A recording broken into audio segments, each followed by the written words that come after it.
Hey everyone, how's it going? Welcome to the stream. Okay, so let's continue where we left off just 2 days ago. So I've been working on the feature in the debugger of getting the step over and step out features going. So basically if I hit, I think it'll work now if I hit F5 here, just to sort of show what's going on here. So you see if I hit F10,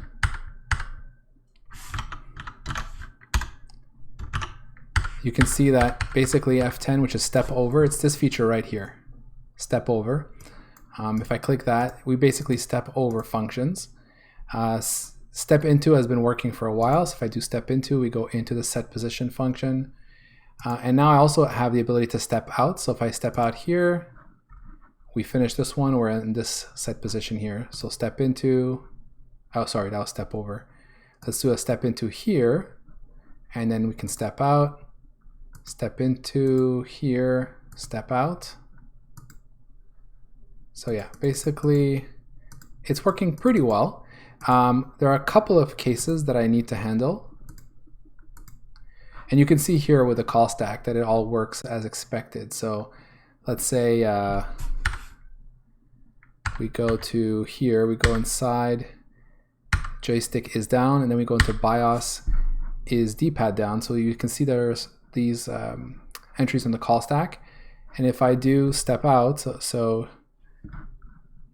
it should be Shift F11 here, this should be popped off the stack and we should be at joystick is down, which is indeed the case. And again, if I step out, we should be back at main, so right there at line 120.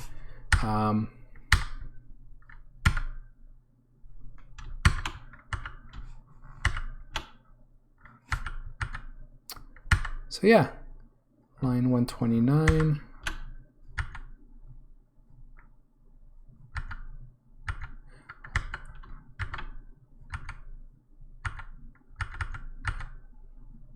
Just want to check something here. Yeah, one thing I'm noticing is actually, I think there is something else I have to do.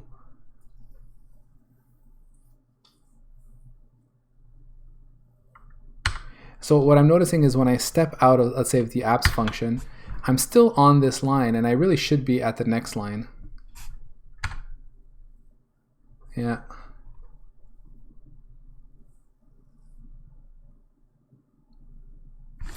All right, so still a couple of issues to solve there. Let me write that down here.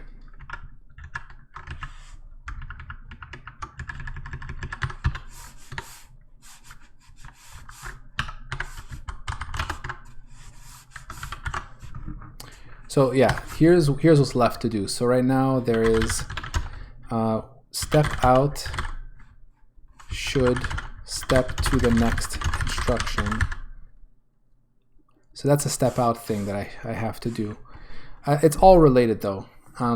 Basically, the other thing I noticed in testing this, if I start all over, I added back my recursive function here.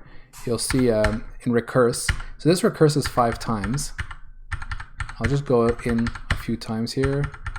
So that should be the last. And you can see here on the call stack, there's 1, 2, 3, 4, 5 calls to recurse. Now, if I step out, I should go back to having 4 calls. But what actually happens if I do step out here? Well, so that one actually worked. But if I do step out while I'm on the last line, watch what happens. See, I stepped out of all 4 of them and I'm back at main. And the reason for that is because I have this condition. If I go to here in the debugger, I was thinking about that, and it has to do with this condition I wrote that says that we keep stepping out until the 2 things are true. That the source location has changed and that we have stepped our stack depth, which means to say that our stack depth is, if we're doing a step out, is less than the initial stack depth. Hey Bama, how's it going? Bonjour to you. Yeah, so this here is not quite accurate, because what ends up happening is when we're on the last instruction, we end up stepping out and we're still considered on the same source location. You know, so if I go here, oh, so you haven't caught up yet? I think it's okay. You'll still understand where I'm going here. But basically what I was saying is, if I'm on the last line of recurse, when I step out, it still considers that it's on the same, yeah, so basically I'm doing a return here of recurse. And what happens is that when we're deep in there and we do a shift F11, I believe what's happening is that it still considers that it's on the same source location, because it's recursive, right? So either it's on line 31 or on line 32. I'm not quite sure which one. Let's say it's line 31. So like we're deep in, like, you know, recursively in the stack, and we're here. And then when we step out, we're still on line 31, right? So then it says, oh, well, I'm on the same source location, and we're looking for, as soon as we're no longer on the same source location and our stack depth has gone up. So we just keep returning until finally we are at a different source location. So that's the problem there. So yeah, Bama, you're saying you've lost track. Yeah, I mean, basically what I've been working on is these kind of step features, right? Stepping into, step over, step out. So last stream I implemented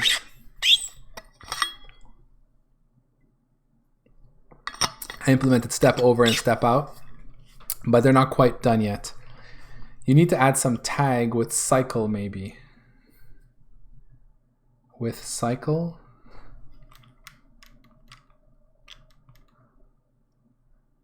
Need some tag with cycle. I'm not sure I understand what you mean by with cycle.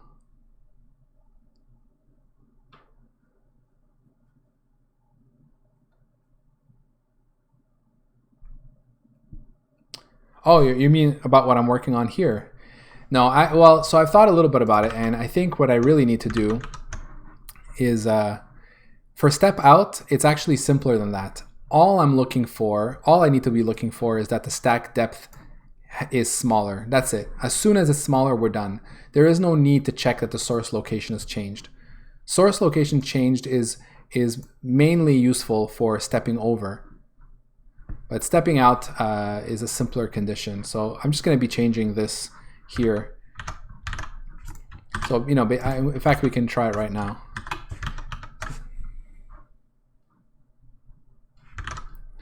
And the thing is, though, that even for step over, I need to do the same check. So that it's possible that we step over the last line, and as soon as our depth has changed, we're done. So that's true for both situations. You know what I mean?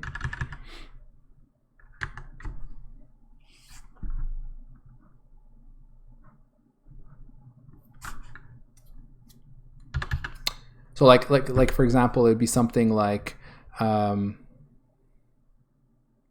it's going to be a bit annoying to write this, but let's just say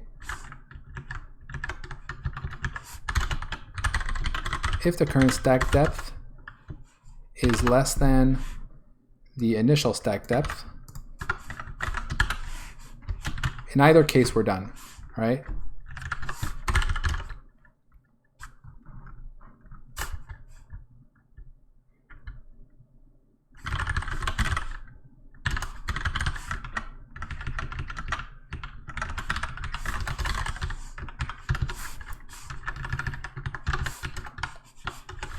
For step over or out, if our stack depth is smaller than the initial, we break. Otherwise, so we say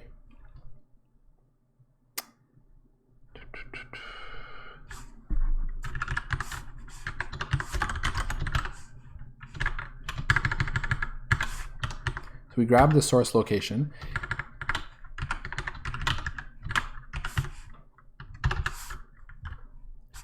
And then now we do something similar to what we were doing here. So we say, let me see, if it has changed, and here,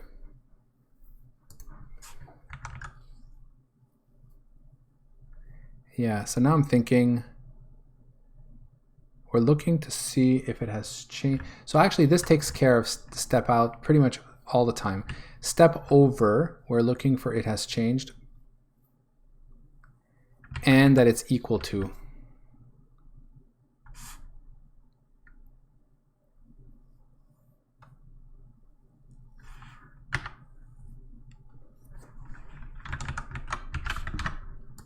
I think that's what it is.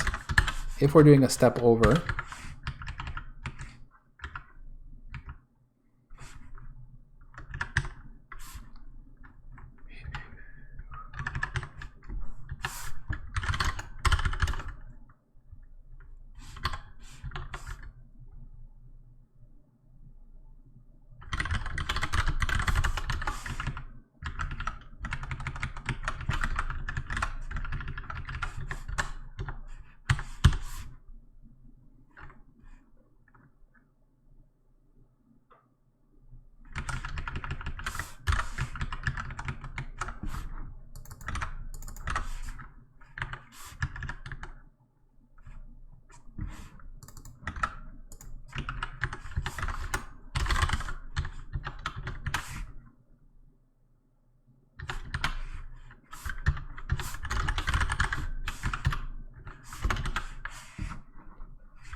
for step over, as soon as we've changed source location and are back at the original stack depth, we break. I think that's it. So we're handling here both the case of the stack depth becoming less than the initial. So this, for step over, this would happen if we're like on the last instruction of, like we're about to do a return. For step out, it's we have executed everything and we've returned.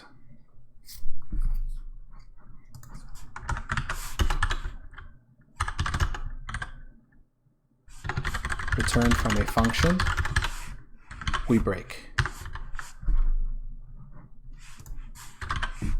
All right, let's see if this works.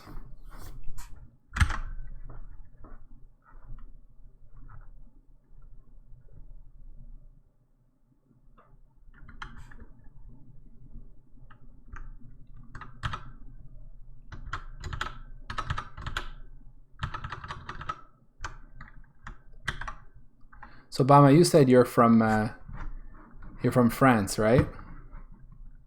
So what's a French man doing in Singapore, if you don't mind my asking?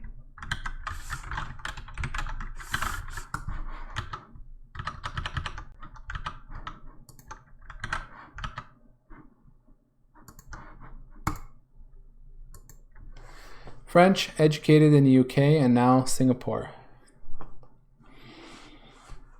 Researcher work. So you've been in Singapore for 13 years, for more than 13 years.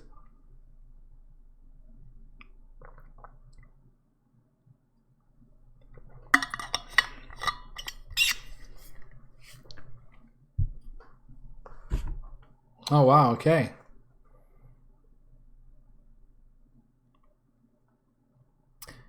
So do you have family and friends who've been affected by the crisis?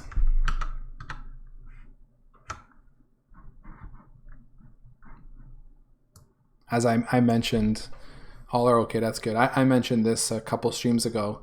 One of my good friends, close friends from France, both his parents and his brother over there got the virus, and his father passed away just maybe less than a week ago. So yeah, a lot of people are suffering over there, that's for sure. So I'm glad to hear your family's okay. I also have a lot of family in Italy. They're okay so far as well, thankfully. Your parents are 70 plus. Yeah, that's his situation as well. I mean, you know, I think a lot of our parents are, right? Those of us this age. Anyway, I hope they're safe, that they stay indoors. Gardening keeps them busy.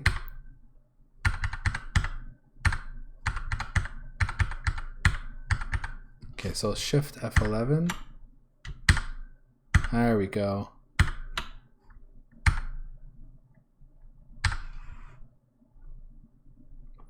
Italy and Spain numbers are really dramatic. Ain't that the truth?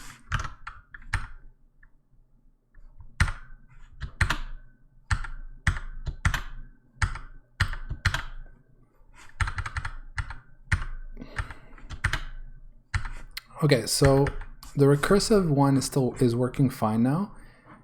Still have the issue that when I do step out, see, like if I step into, it's the same problem here. I'm here and then I hit F10 and I'm still on the same line because my source location changed.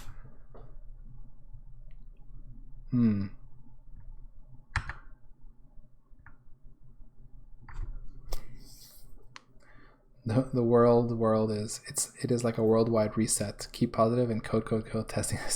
Yeah, definitely. Yeah, this is it's one of those things, you know, that shakes the world.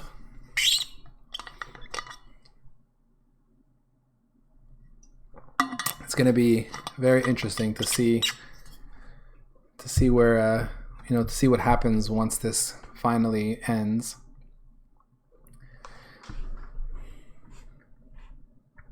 Yeah, I hear you.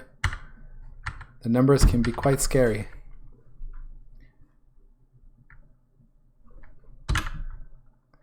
I'm starting to think that maybe it's okay, this behavior. You know, you come in here, if you step out, and you see in this case I ended up going to the next one. Why is that? Why did wait frame behave differently?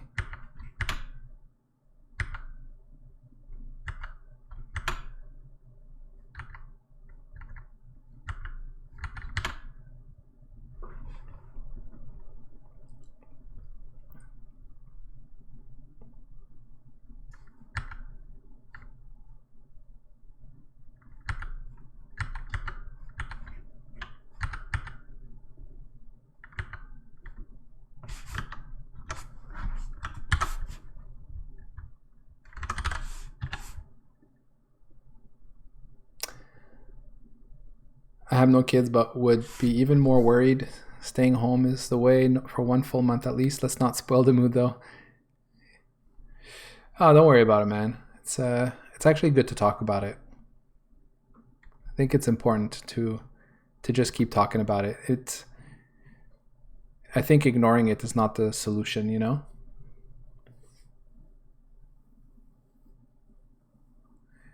My keyboard. You wanted to know how long it takes to get used to the setting? Like, you mean to get used to having a split keyboard? Is that what you're asking? In Asia, they like to ignore the situation. As for a split, it's so it all depends on whether or not you're a touch typist. Like if you already touch type, you know, like if you already don't look at the keyboard and put your fingers on the home row and have pretty good habits of, you know, touching the right keys, getting used to a split is really easy. So I was already a touch typist before, and my first split keyboard was the Microsoft Ergonomic 4000. And I just remember that, you know, you realize very quickly like the bad habits you might have formed. Even if you learn to touch types, most people, at least in my case, don't always hit the right keys with the right finger. So I remember one of my problems was I used to hit the B with my right hand. Because if you think about it, the B would be like right here. I think you can see that on the picture there. So when the keyboard is all together, the B is here. So I would often reach for the B this way. But actually you're supposed to go, I think it's somewhat arbitrary because it's almost the same distance if you think about it. The J to the B and the F to the B is the same. But yeah. So I had to relearn, like I had to untrain myself. I would go for B and I would be, oh no, it's this hand here. But yeah, it doesn't take long. I think the Y was also a problem for me. I used to go like this for the Y. I think my left hand would just go for more keys, I suppose, or whatever. And you know, after a bit of practice, I got used to it. So actually at work, I use the one I used to use before this one, which is, so this is the Kinesis Freestyle Pro, but I used to use the Matias Ergo Pro. The Matias keyboard is what I use at work. I had two of them. One of them like stopped working, the home one, so I bought this to replace it to give it a try. But they're both very similar. You know, the differences are small, so you know, for like 98% of what I do, it's the same thing. And for that last 2%, you know, I'd struggle a bit and then I get used to it.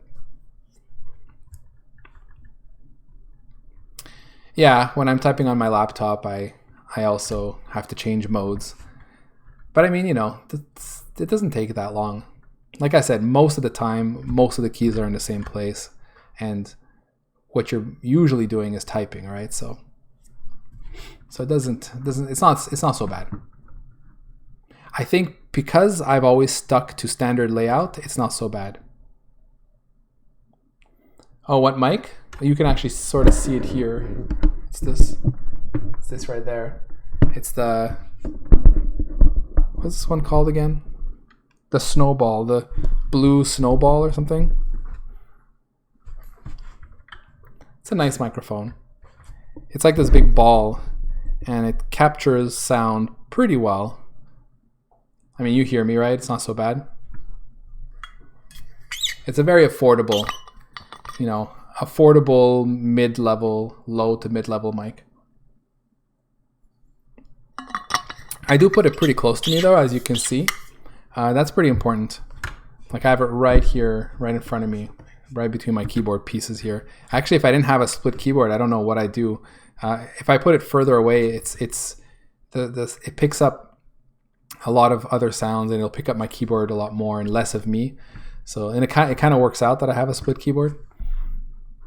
I guess if I didn't have a split keyboard, I'd probably get one of those mics on a stand that, you know, sort of comes out horizontally.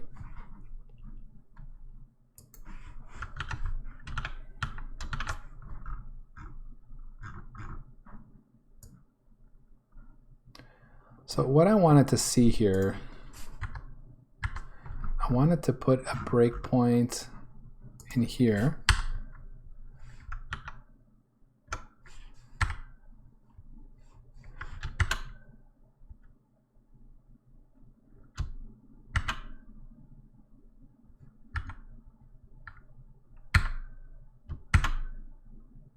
I just wanted to see what happens in this debugger. So if I do F11 in, let's say, clear or update here,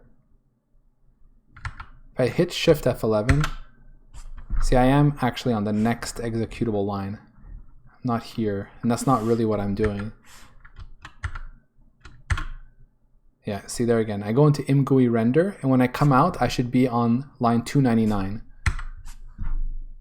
And if I go here to my call stack, we should see it. So this is line 299, but when I step out, oh, okay, because it knows that I'm at line 299 when I step in. I see. So let's say here I go into just STL/GL swap window. And now it says, okay, when you come back, you'll be at line 302. Right. Interesting. So this debugger is a bit smarter, that's why.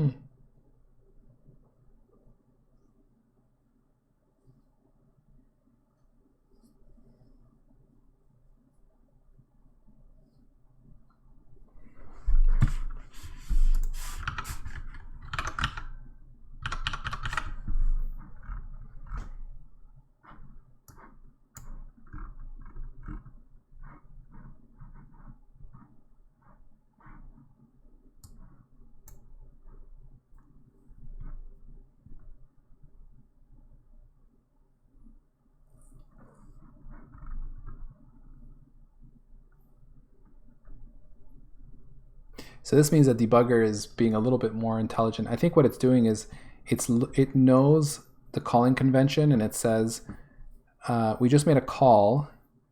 Let me look at the call stack, figure out what the return address is, and position myself there.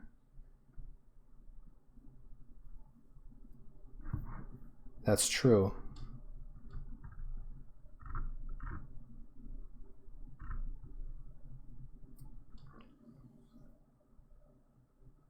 I mean, I guess I could do that as well.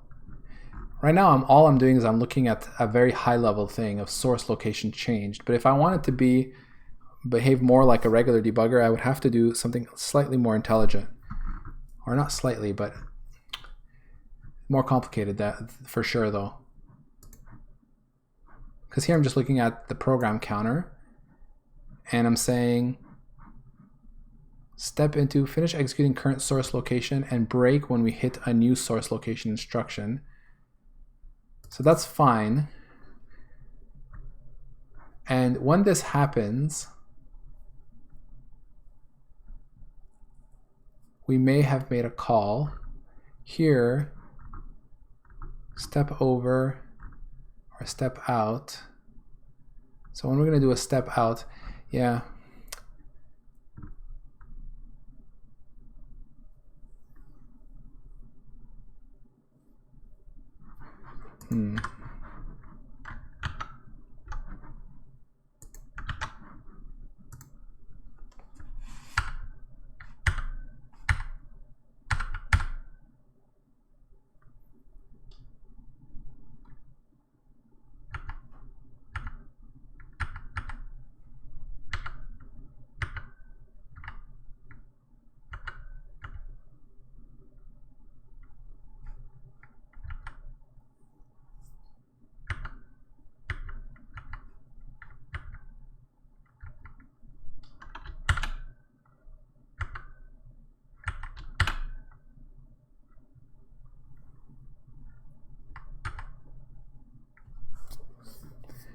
So basically, if I wanted to do the thing of like, you know, I go in here,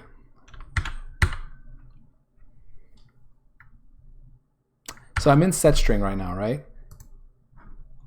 Technically speaking, I should probably show that our return, this here right now says, hey, we are in set string, and we did that from line 175. It's helpful, but what Visual Studio does instead is it shows you where you will go when you return. So it actually would have highlighted this line here and put that on the call stack. And it does that by actually looking at the call stack and knowing where the return address is.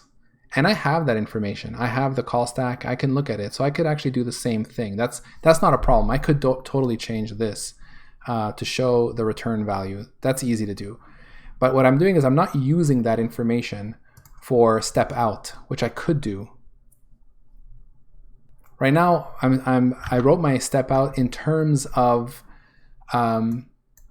simply looking for changes in source location and stack depth. But the thing with that is it's not quite enough, right? Because it's true that when you step out, the stack depth will change, but so will the source location. But what we really want is we want to, what do we want? Why do we end up here? Yeah, because because there are still a few instructions after the call and before we go to the next one. So it's almost like I would need to remember what was the source location when we stepped in. Yeah. I have that information though. Let me think.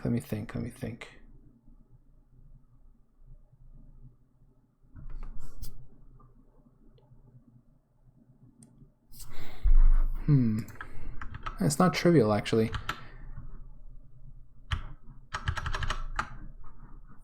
See, this is kind of what's interesting about writing a debugger is I get to solve these problems that debugger writers have had to solve.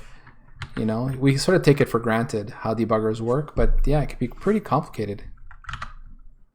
I had a really good example of this here.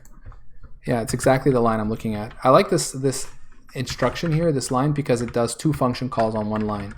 We got I to A, and then we have set string, right? So we have a jump here for I to A, and then we have another jump for set string. And you can see what happens is that right now let's say I'm in set string and I do Shift F11 to step out. I'm looking for the call stack to change. And when it does, I'm here on this line. And so I'm still on an instruction from the same one source location that belongs to the function that we were, like the block we were in when we jumped into. So ideally what we would really want is when we do Shift F11 is to come to this next instruction. So we would come out and then execute until we reach here. The only thing about that is we have to be careful, because let's say we come in here and I make this jump. When I come out, I don't want to keep going until we are at the next instruction, because we want to stay there for the next jump itself. So it's fairly complex. It's like I have to do a jump. When we step out, we'd like to step out until our stack depth has changed. And then we'd like to keep executing instructions until we reach either another jump, another call, or then we've changed source location. I think that's what we really want.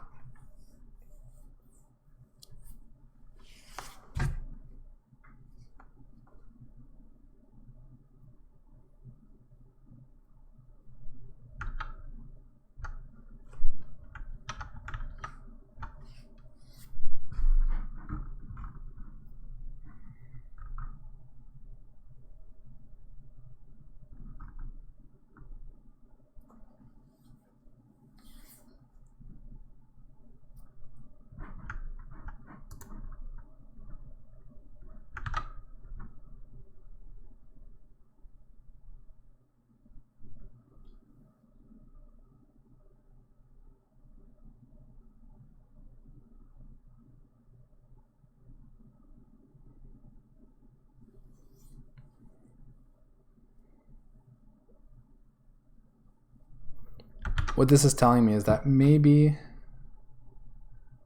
I was thinking maybe it's not exactly this. Maybe I shouldn't treat the two as one. But then again, I kind of do want to.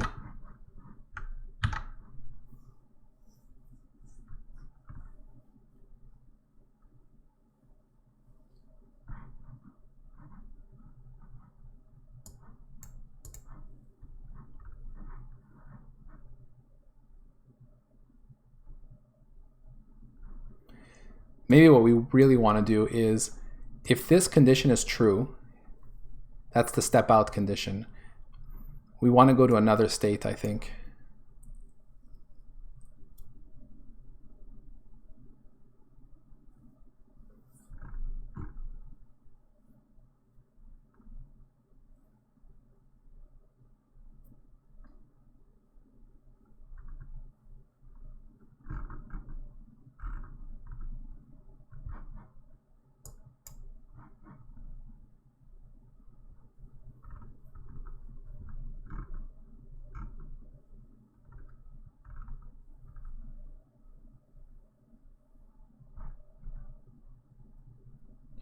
Basically what I'm thinking is, let's say we jump into here and we're inside I to A, and then we say step out, or even if we don't do step out, we step onto the last instruction and our stack depth suddenly changes. So now we're here. Right now what we do is we break. That works fine in the case of having another jump, but it would also have been fine for us to have stepped out, and I believe to have executed a couple more lines and then stopped here.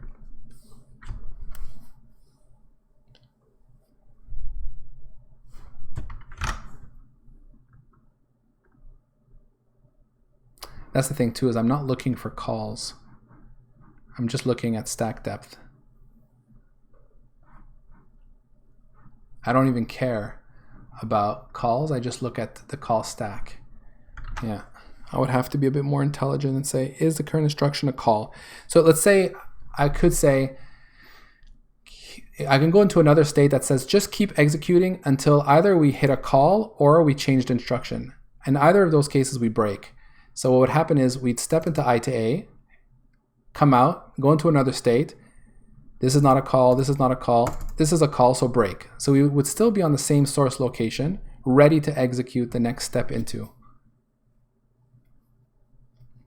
It's a bit weird in that normally we're at the first instruction when we're about to start stepping into, and here we would be right on the jump, which is a little bit weird, to be honest. But unless I know ahead of time that this current source line has multiple jumps, I won't be able to do otherwise.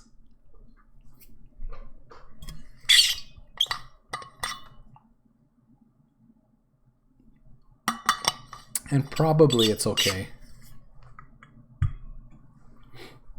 And otherwise, okay, let's say then we jump into set string and then we say shift F11 or we execute the last return. Again, our stack depth goes up, and then we go into the state that says, you know, keep executing instructions until we've changed source location or there's a call. In this case, we'll execute this, then we'll say, oh, we're at a new source location, and we'll stop here. I think that's what we would need to do to make this behave. Because you see, this is what bothers me, right? I'm going to show it again here. I do F11, and what just happened here? Oh, sorry. See, that's it. I wasn't. Oh no. Where am I? Okay. Let me hit F5 here.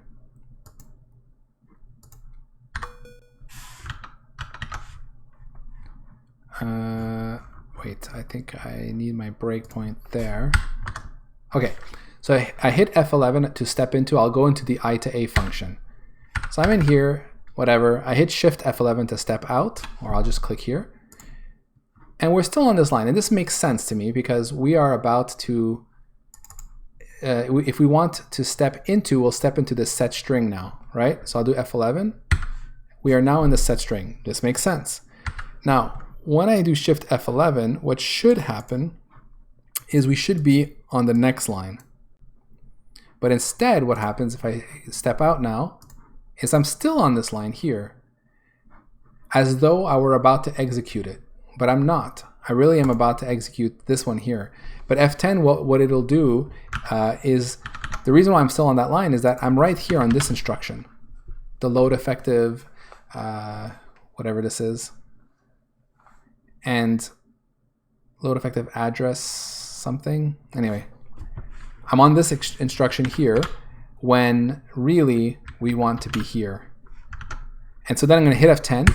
And all it did was execute this one instruction, and then I'm here on a new source location. And that's a bit weird. It's not like the worst thing in the world, but it's a bit weird because you feel like you're re-executing the same instruction multiple times. You know what I mean? Like here, draw. Well, that's not a good example. Let's say this draw here. I'm going to hit F11 to step into it. Now I'm going to hit the Shift F11. Now in this case, it worked, and I know why it worked. It's because draw here doesn't return anything, right? So it just so happens that there is no instruction after the return. Between the call and the next one, there's nothing because there's no parameters to pass. So like the jump subroutine into the draw is the last instruction for this line, and we can actually see that if I go to line 181. But see, that's what we would expect. You know what I mean?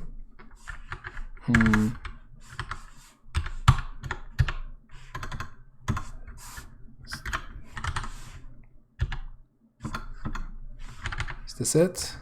Yeah. So that's it. So you see here, load X, whatever, scored 10.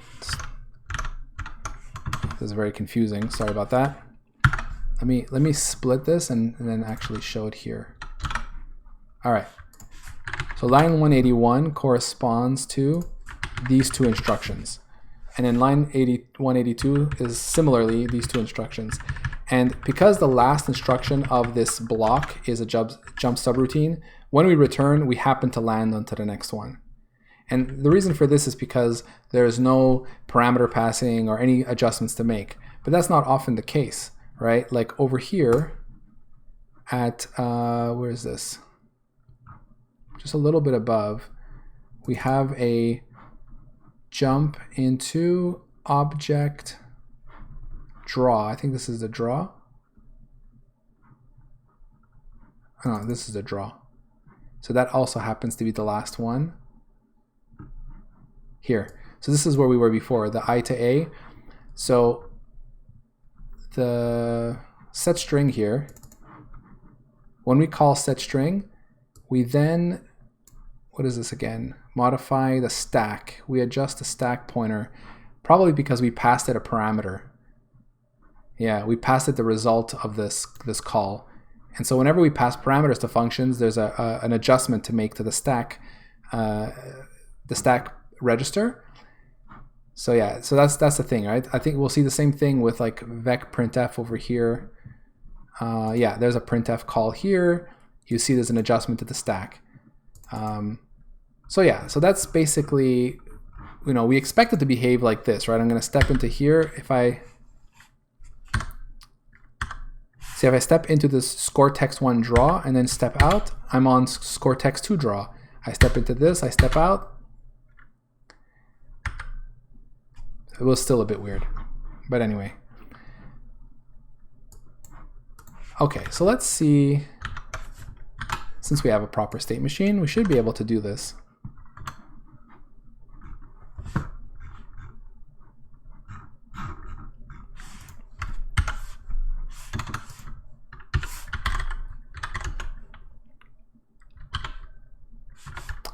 So let's call this finish stepping out, or finish step out.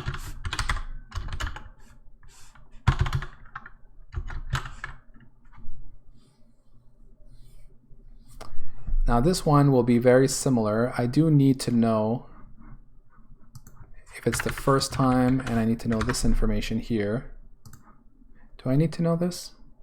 I don't really. Just the source location should be enough.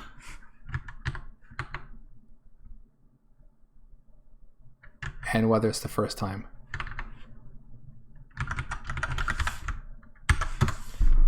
So let's try this.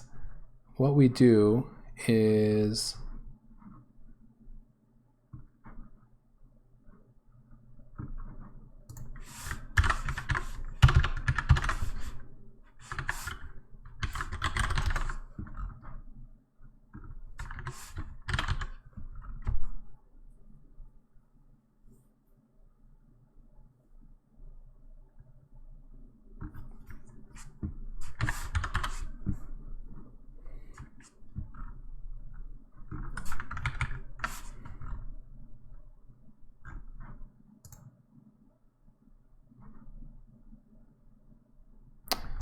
I'm going to need to add it to my list of states here.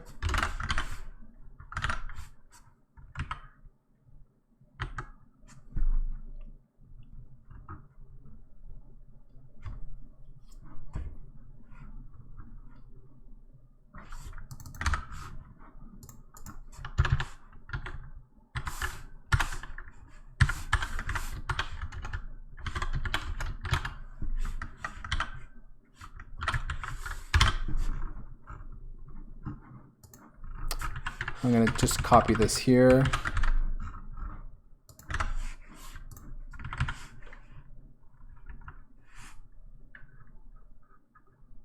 Yeah, am I guaranteed? I think I am. Maybe not, we'll see.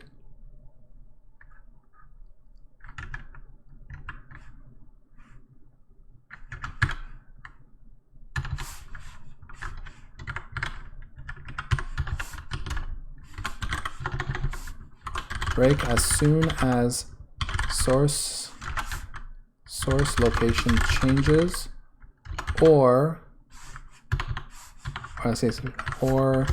we are at another call instruction.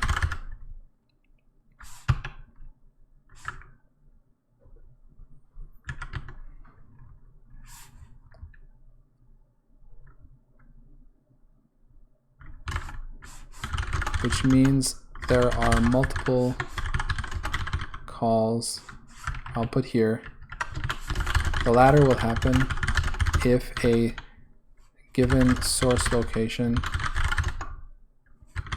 has multiple calls, makes multiple calls. In which case, we don't want to step to the next source line, or in which case we want to stay on this same line so that the user can step over or into.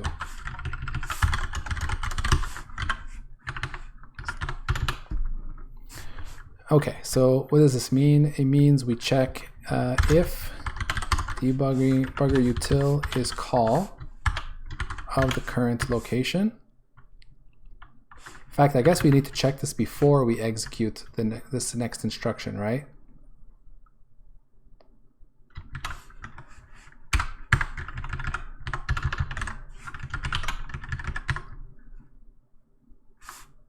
Yeah. So in this case, we want to break.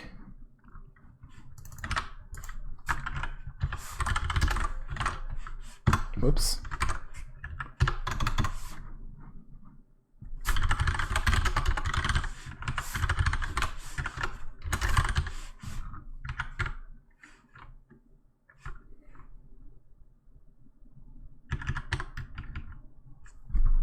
What's the problem here? Oh, I gotta pass the memory bus.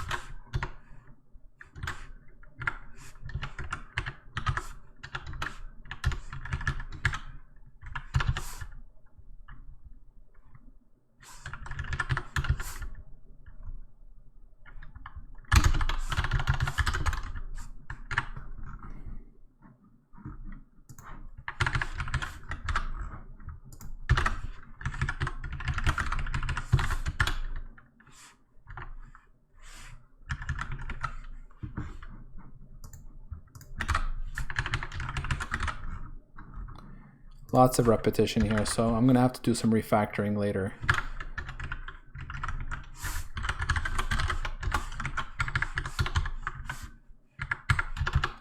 For now, let's just get it working and then we'll clean this up. You can see so much duplication.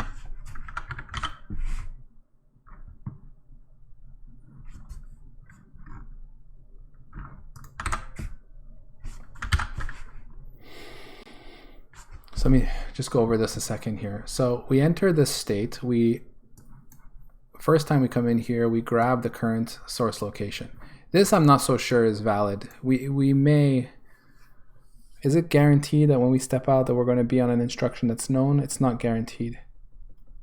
So we might have to change this to do some kind of like keep on going until we have a valid source location and then proceed with this call here. Then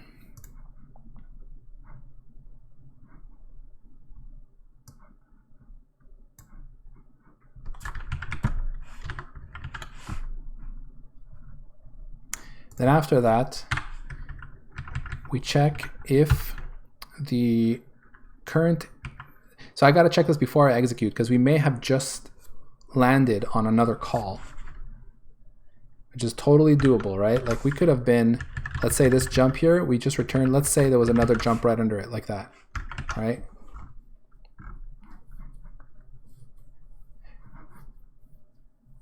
So if that happens, I need to check for whether we're on a call even before we execute the next instruction. And if it is the case, we break. Otherwise, we execute the instruction that we're at. And now we check, did we just happen to change source location? I suppose I could check this before executing the instruction, even here. It just means that we would detect it on the next call in. Yeah, that would definitely simplify this code.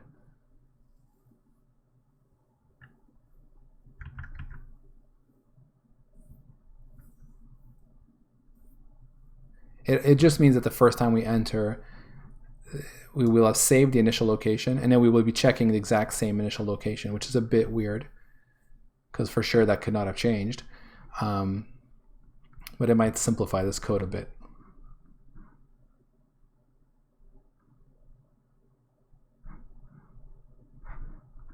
We'll see, we'll see. And now, this is still valid. So we execute the instruction and we say, okay, you can grab the current thing. If we have changed, we should break. And now we should break, we do the break. Yeah, this looks like it should work.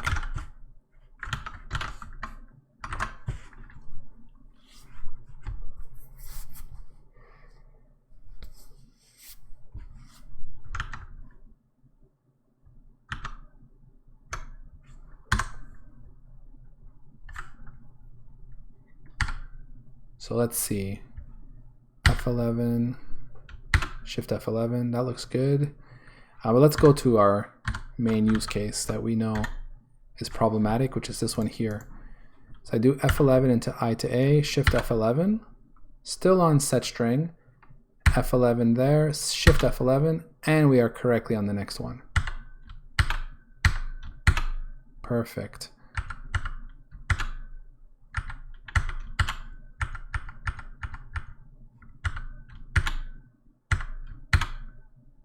Now that works as well. Basically, I stepped into this one, and when I stepped out, we ended up at the top of the while loop. It's a bit jarring, but it is what should happen, right? This is the next valid instruction. We go into wait frame, we come out, we are now in the for loop at the top here on the next one. We are not here because, you know, that's just how it is, right? We don't have an instruction for this for loop. We don't have a source location anyway for the for loop. I think if we look in here for comma 117, so this here, let me show this a bit better. So this is this line here with the object and the paddles. I don't think we have, yeah, see 113, oh, we do have a 116 though. So why didn't we hit that? That was a bit weird.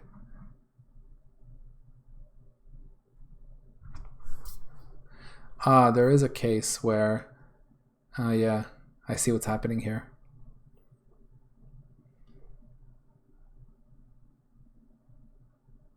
So what happened is that wait frame, I think we'll actually see it over here.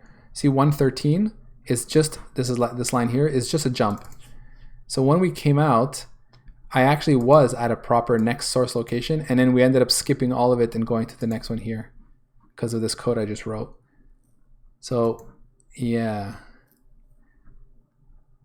so I can't just blindly keep running until I hit a new source location.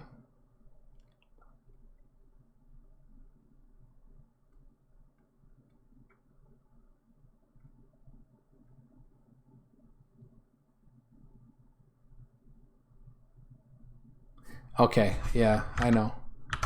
Okay, so what happened was when we jumped here, when we made this call, we were at this line. Oh no, that's it, I'm not there anymore.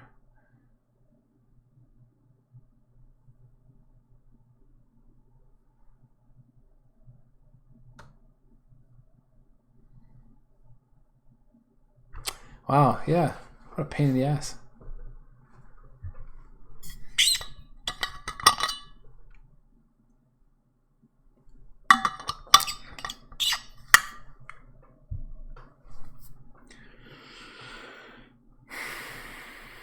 I think I have no choice but to look at my call stack, but I might have lost that frame already.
Yeah, sorry, just thinking about what to do here.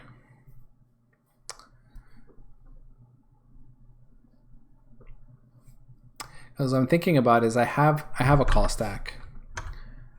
The problem is right now is that by the time I've detected, let's say I'm over here, so we're processing step over or step out. We've requested to do a step over or step out. In either case, we might be on the last line of a function call. So let's say we're in the function BIOS wait frame event, and we happen to be on the last line of that one, which is a return.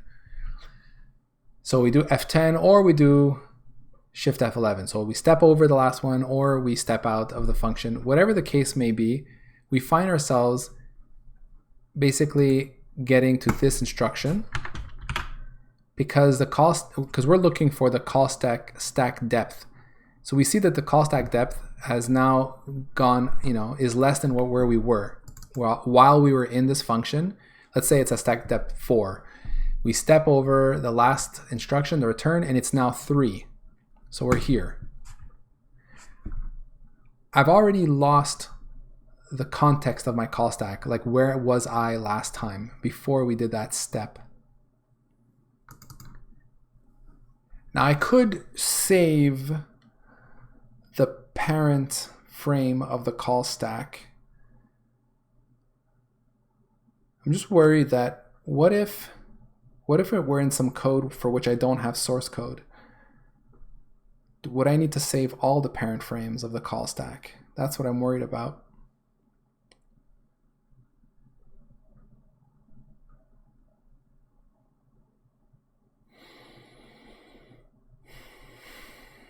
Unless I save the entire call stack.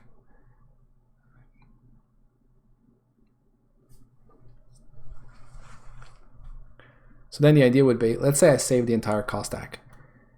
When I detect that the stack depth has changed, I can go look to see, do I need the entire call stack? Maybe I don't. But anyway, I could say, okay, what is my current stack depth? Go look at what the call stack looked like beforehand when I stepped into the last call I made. Whew, it's complicated. But then I could say, have I now changed source location? Basically what I need to detect is the case of returning, like having a return from a jump where the next instruction is already a different source location.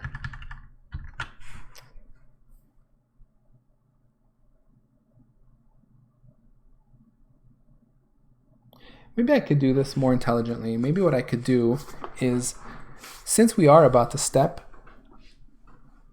I could maybe detect a return beforehand.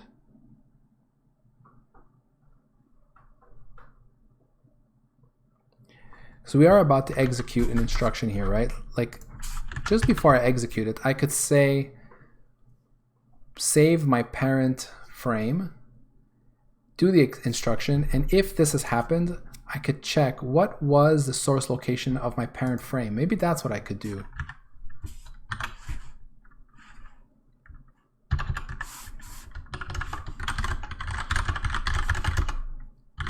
Of parent frame.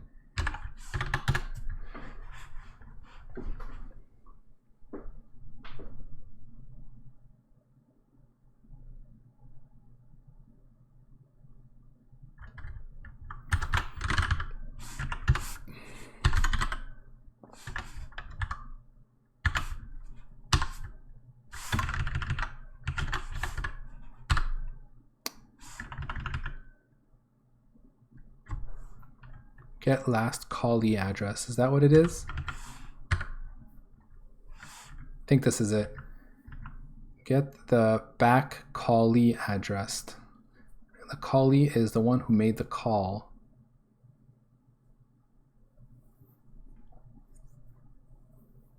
Yes. I think that's what I want.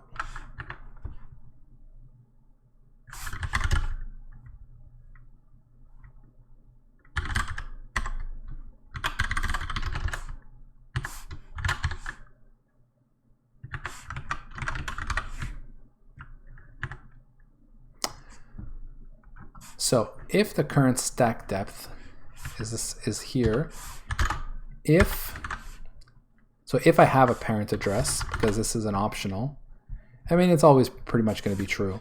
So if I have a parent address, oh, sorry, actually what I wanted was the source location of that.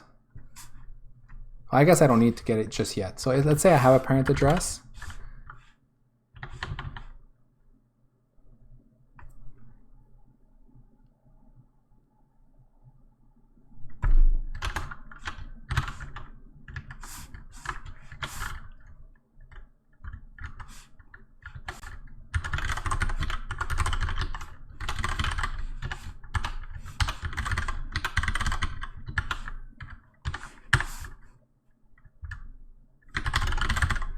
Parent source location. I'm calling it the parent. I guess I could just call it the callee.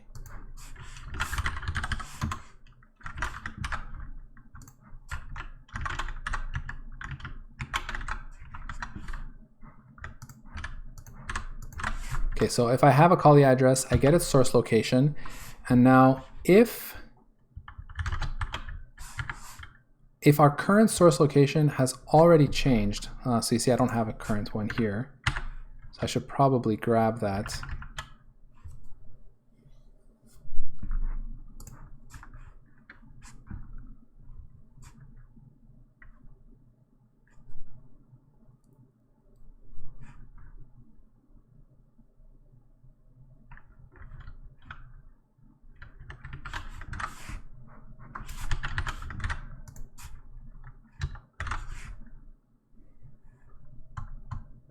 Hey Jono, how's it going?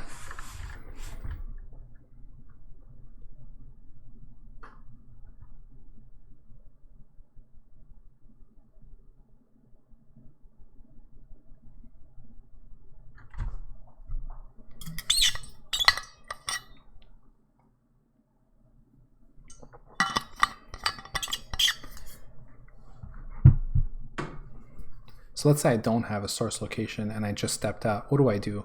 Do I break right there? I gotta keep going until I have one. Here I just return because that's fine. I'm gonna keep executing instructions. I suppose that's what I would need to do.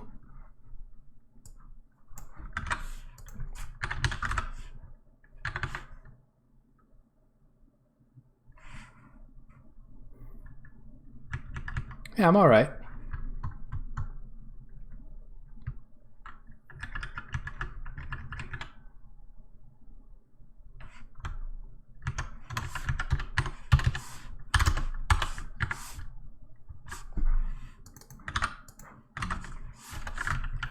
So if the current source location is equal to the callee source location, then we go to this finish step out. Oof. Otherwise, I think we should just break.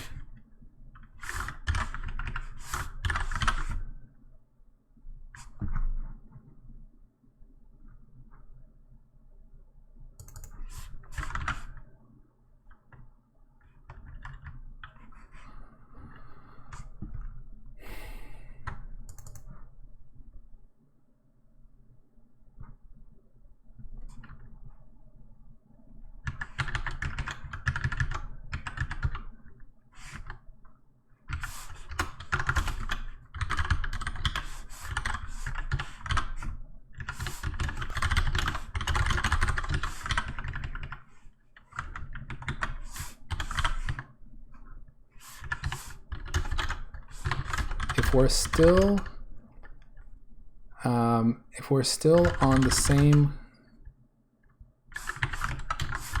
we're at the same line. I don't know how to say this. We've stepped out on an instruction that's part of the same source location.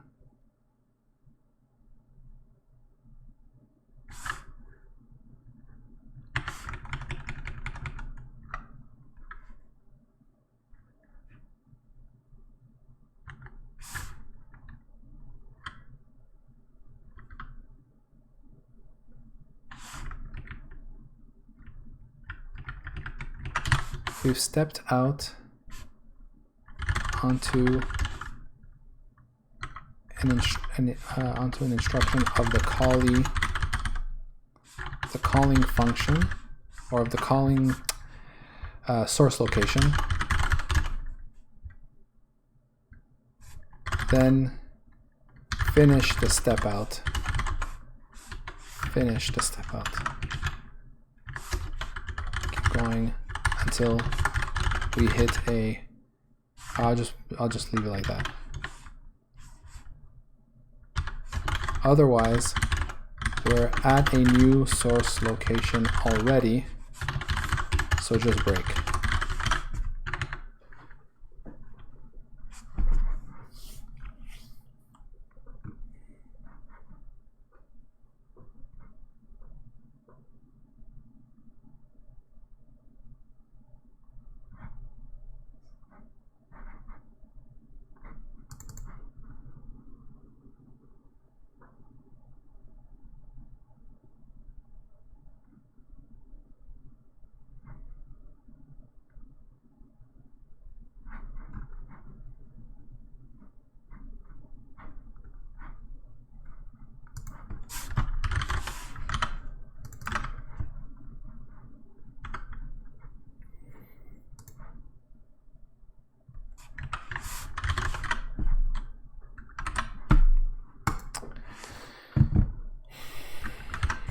Okay, let's see if this works.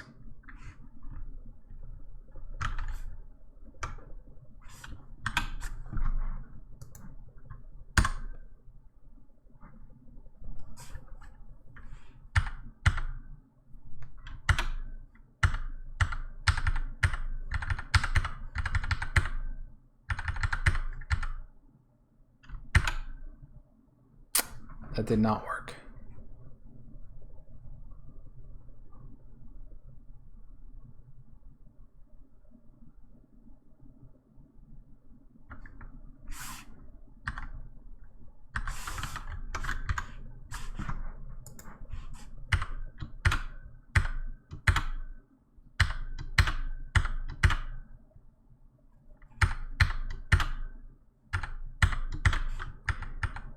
So recursion is not working. I think the rest is actually working. So here was the wait frame, where when I stepped out of this one, I was not on the for loop, but I should be. So if I step out here, oh, I'm still not on the, oh, that's weird. Step into, step out. Oh, wait a minute. It's behaving exactly as before because the build failed. Hold on a second.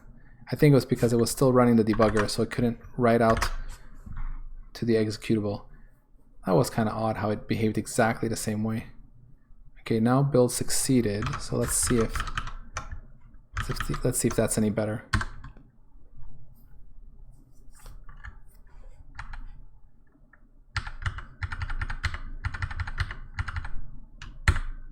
Okay, that's better. So let's just go for it. So here's our wait frame. I'm going to step in, step out, and we should be on line 116. And we are. Say we'll step into this. So actually this has multiple calls because there's is down, there's top. So I suspect that we should step out and be still on line 120. And we are. The next call should be in why didn't we step into top? That's probably a bug right there.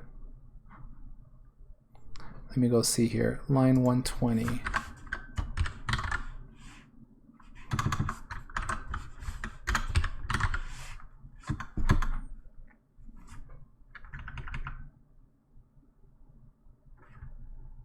So there's the is down from line 120.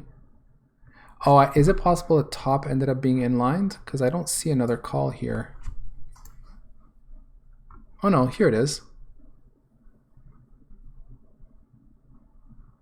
There's top. So when we stepped out, we were still on the same line, but when I hit F11, we didn't step into this guy. Why not?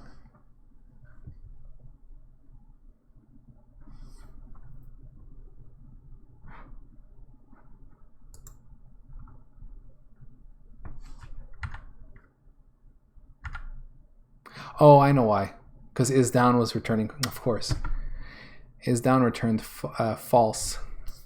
So, that's interesting actually. So there's a short circuit that happened there.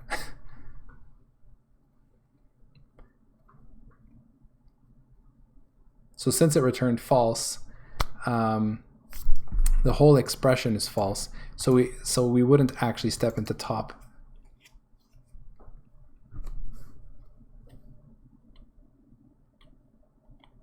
Yeah, so I think actually that's in a regular like Visual Studio debugger, it does the same thing. I don't think it would go to the next line upon step out. It would wait for you to step again and show you that you don't actually enter. I think. I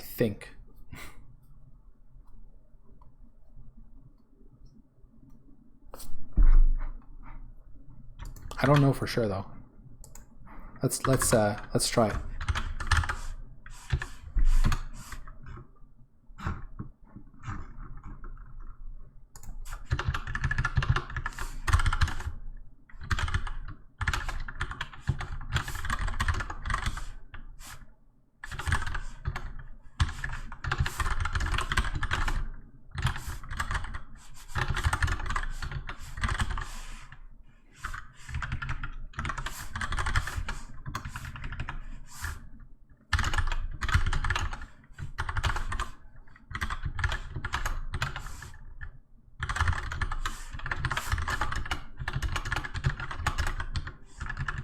So this might get optimized out. We'll just see what happens here. Maybe I'll run this in debug, because that would make more sense.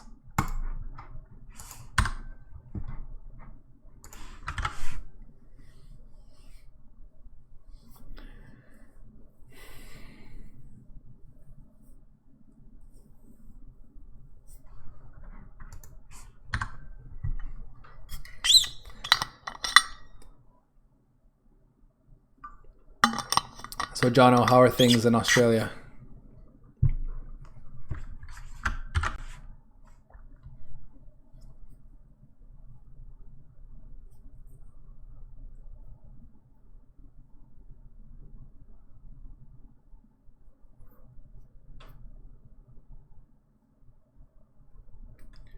Trying not to read too much news. Okay, so let's say I step into this. If I step out, you see this now has returned true, so that F11 should not go into bar. Oh, sorry, I want to put OR here. Because in my case, it was a short circuit, right? Oh, sorry, it was more like it's an AND, but this one returns false. Yeah, let's try that.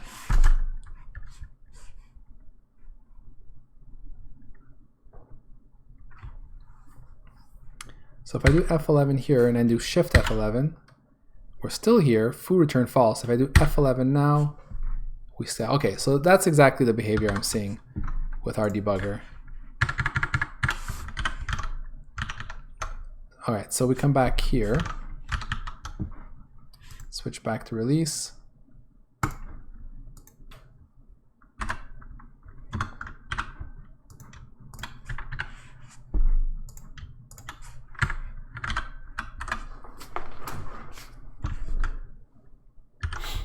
Not as bad as other countries, but trying to do our bit in reducing the spread. Yeah,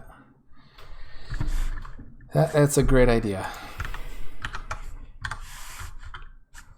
So let's test this out a bit more, make sure that it really works.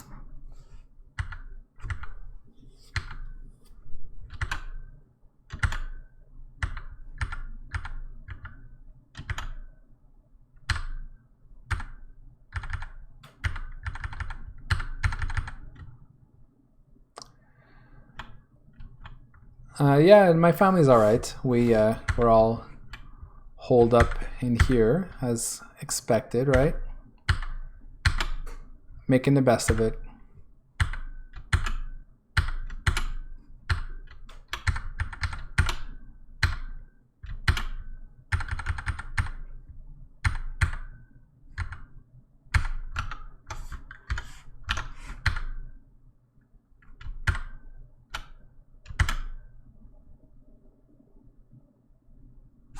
So I just shift F11 out of the show select game screen, and I ended up here. Oh, is that because I have a breakpoint? Maybe.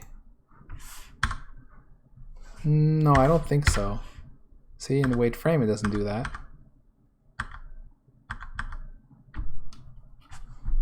Wait a minute.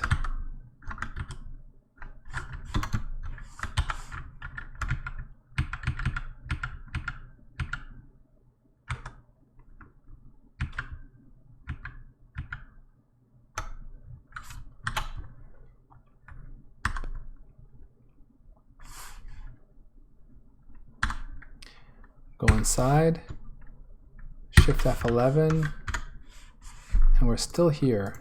Why? It's line 45.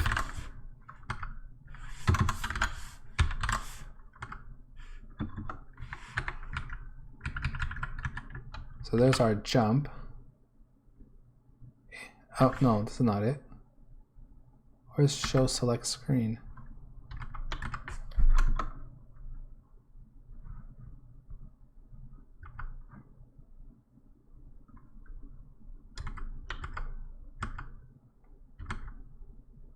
Here it is.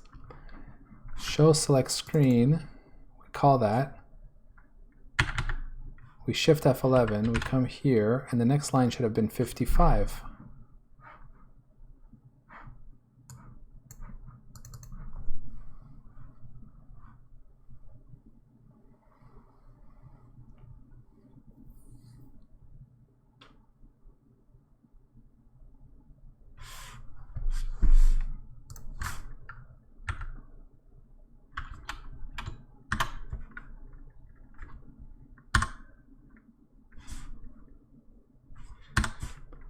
So let's say I go in here, we attach with the debugger here.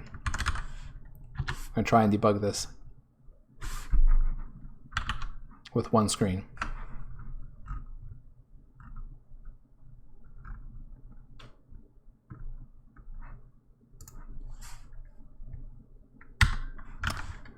All right, so now I'm going to do Shift F11, or I'm going to just click on Step Out here. We hit this breakpoint. We're not... Okay, so first time we enter here, yeah. Yes, that makes sense. So we're going to get our initial source location, which is line bios.cpp. So we are currently at bios.cpp line 95, which makes sense. That's where we are, you see. We're going to grab the initial stack depth, which is 3. We don't see it, but believable.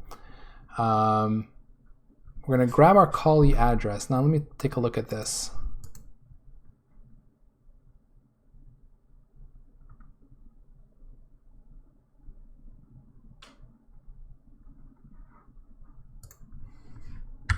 It's not going to tell me very much off the bat, but we'll execute this instruction. Our stack depth is still 3. Still 3. That's okay. Yes, that's fine, because we're going to be executing all these instructions until we finally return. So let me keep an eye on the callee, the call stack here.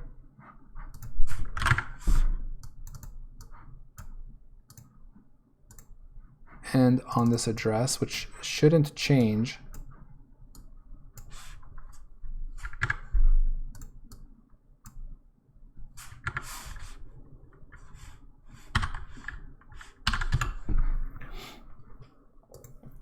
Okay, so should break will be false. This will be false. All right, we're going to keep running in here, and at one point, this should happen. And what shouldn't happen is that. So let's hit F5.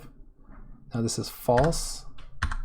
So we're just executing a lot of instructions. I'm going to remove this breakpoint. There we go. So our current stack depth has dropped. Our callee address is still the same, and our call stack has just been reduced to 2, which makes sense. So Now here's the question. I have a callee address. Let me get the current source location, which is main.cpp line 45. Yes.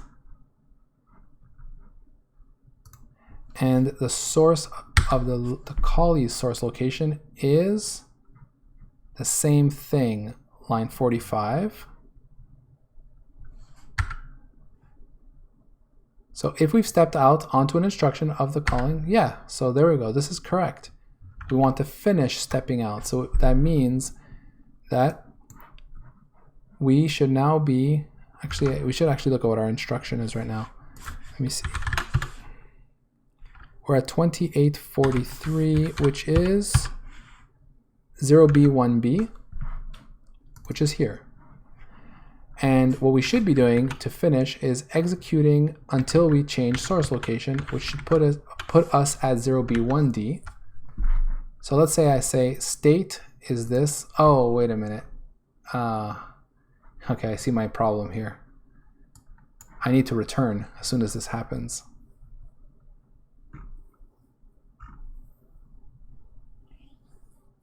Because now what's going to happen is I'm going to keep running here. And I'm going to break. Okay.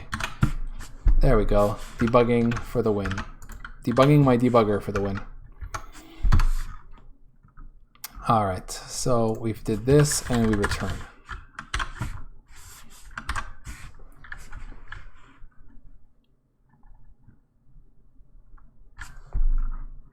It's incredible, eh? How much code I have to write to get this working. I am hoping I can refactor this a little bit and try to clarify this code.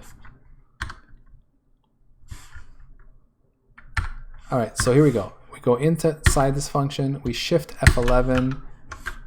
This is the select game screen. We do that, and sure enough, we arrive at line 55 as expected. That's great.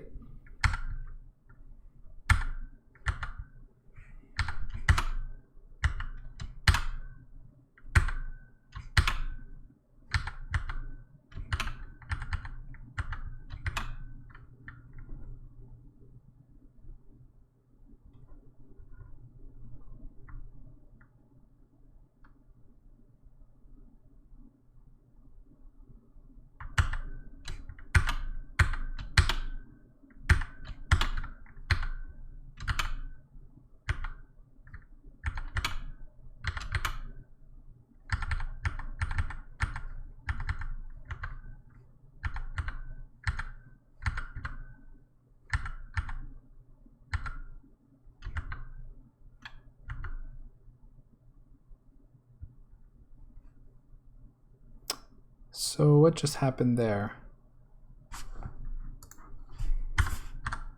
Try that again. I was here, I did F11, and I ended up in set beam intensity. I think that's because I don't have code for read buttons. Yeah. Okay, so I don't have actual code for this. So step into doesn't actually execute anything here. Yeah, so this is exercising the case that I have where I just keep executing instructions when I don't have a source location mapped to it. Oh yeah, that's right, Bama. Sorry I haven't. Sorry if it wasn't clear. I mean, what I could give you a very quick explanation of what's going on here. So basically, I have, if you go to my GitHub,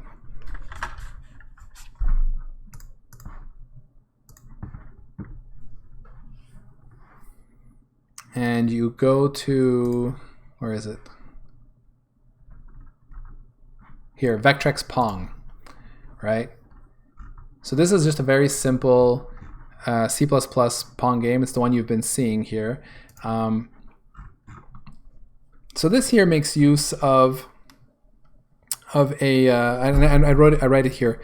So some person made this, took a fork of GCC and modified it so that it could basically build, so it could target the 6809 CPU, which is the one that the Vectrex uses. The person who did this didn't do it for the Vectrex. They just did it for, I think it was for arcade machines. And then, of course, because it targets the same CPU as the Vectrex, that means we can use it, right? And then some other person, which is this guy, Joachim Larsen, I think that's how you say his name, he took that and like he put together a simple makefile to like be able to build C. I just realized I have a spelling mistake in my README here. Anyway, he took it to like make some simple C, and he says C++ examples, but it turns out that his makefiles and more importantly the like linker scripts that are used, or let's say the assembly file that's used to do the basic CRT, didn't really support C++ correctly. So I took all that and made lots of modifications. I fixed the C++ support so that, for example, if you had global objects with constructors and destructors, well, constructors anyway, those wouldn't be run, and neither would the destructors when you would exit. So if you had like a global object that had a constructor, it would not run before main. So that's an example of something I had to fix. Anyway, once I got all that working, I also heavily modified the makefile. I did a bunch of work and put together this simple project. It actually took me quite a while to get all of this going. There's quite a bit of work in here. I also did some cool stuff, like I have here a Vectrexy.h that has like special utilities if you're using Vectrexy, my emulator, right? So you can do like printf, and that'll actually like send, using memory mapped registers that I invented to be able to print out to the console of Vectrexy. It's just super useful. So stuff like that. And so that's why here, if we play the game, I don't know if you saw it. So let's say I disable all the breakpoints here. This is the Pong game. And you can actually play 2 players. Like this. With 2 controllers, whatever.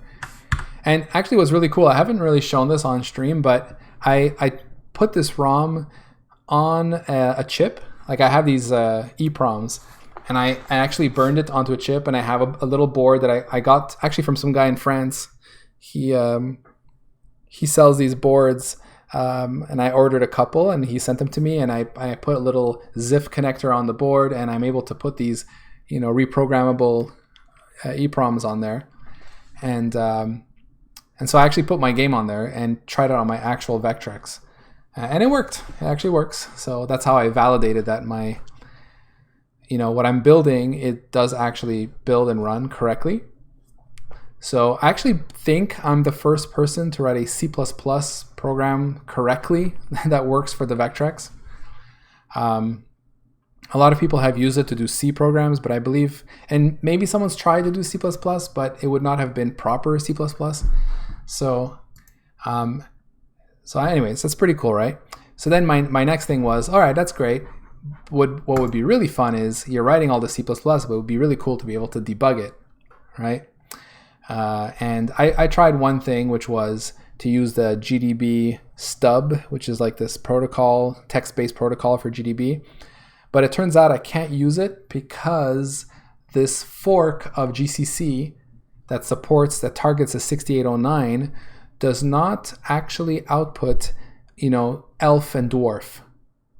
So ELF being the executable file format that, let's say, Linux runs, and dwarf is the name of the format for the debug symbols that gets embedded typically inside the executable.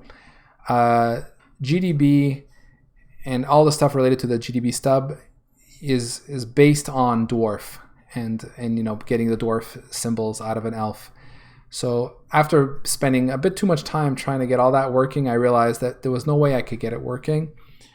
So then I looked at other options, and this is the other option. So VS Code, Microsoft introduced a protocol called DAP, the Debug Adapter Protocol.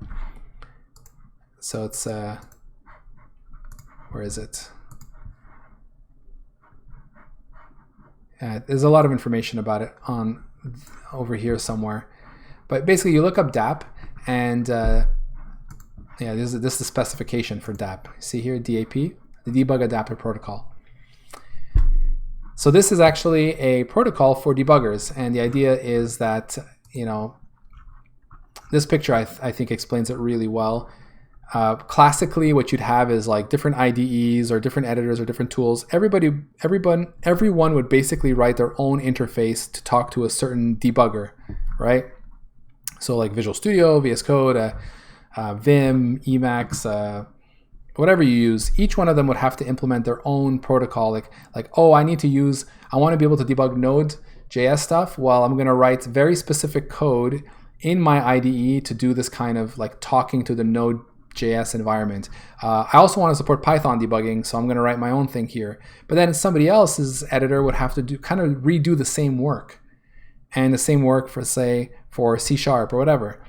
So everyone was kind of like doing their own duplication of effort to support different debuggers, right? So what DAP does is it adds another level of indirection. The idea is to abstract all the concepts of debugging behind this protocol, and different IDEs and editors and tools and all that can simply write a generic debugger that speaks DAP, and then there are these specific adapters that, you know, for example, for Node.js, there's an adapter that's written that talks to the Node.js environment, and any one of these can speak to this one adapter that's been written for Node, and they all get the same functionality. Same thing for Python, same thing for C#, right? So all that to say is what I'm working on is a adapter for C++, but in my case, it's actually, the adapter is embedded inside. You can imagine this gray box coming out here and say this is Vectrexy, you know? So Vectrexy is basically implementing, it has a generic, it has a debugger for C++, and it's it implements the adapter all in one in order to do this kind of debugging of C++ programs.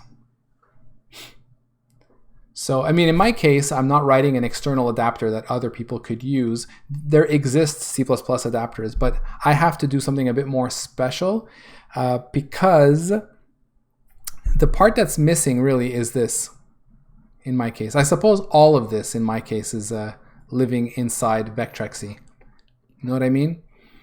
Because there is no external debugger for what I need. Like, I can't talk to GDB. You know, here they're not showing it, but let's say there's an adapter that speaks to GDB and is able to provide debugging for C++ programs. In my case, Vectrexy is itself the environment that executes code, and it can implement the adapter protocol for talking to, let's say, VS Code, so VS Code would be this. I made the mistake when I said the gray box goes this way. No, it's more like these two here is Vectrexy. I am both the environment that runs it, the debugger, and I implement the protocol. And then VS Code or any other editor that speaks DAP would be able to talk through DAP to Vectrexy and be able to debug the C++ code. I hope that made some sense.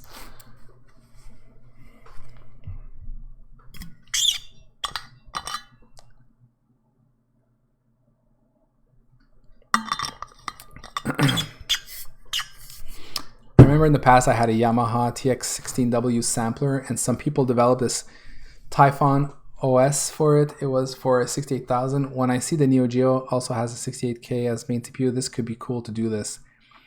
Yeah, exactly. It's very cool. Like, there's a lot of cool stuff you can do with this.